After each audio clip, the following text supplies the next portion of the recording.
pıçıldayıram yenə. Sensiz küçelerde yad gelir mənə. Bir zaman gülen gözler niye susup indi? Sen gedenden sonra kalbim yorulur sanki. Sənə mən neyləmişəm de niye değişti? Ellerimi bırakıp özgeye yöneldim. Ben seni severken sen uzaklaştın. Kalbimde yarım kalan bir hikaye yazdın. Sənə mən neyləmişəm de niye değişti?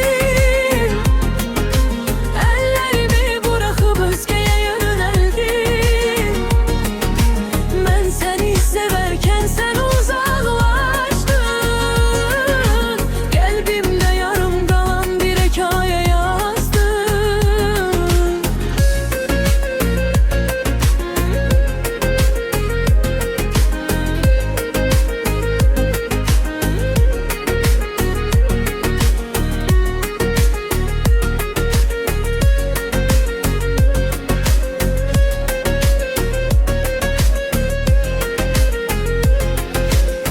Şekiller kalıp tekçe masamın üstünde.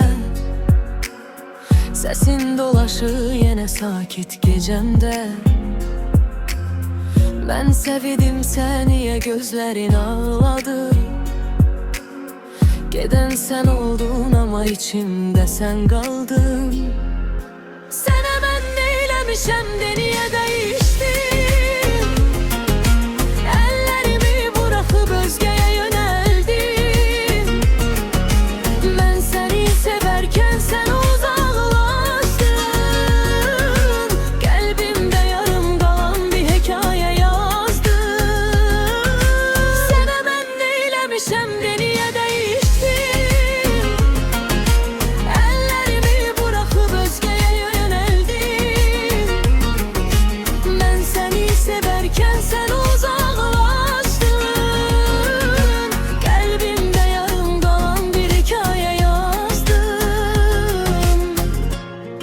Bir gün yadına düşem küçelerde birden. Bil ki seni seven biri keçti bu üreyden. Ben seni severken sen uzaklaştın.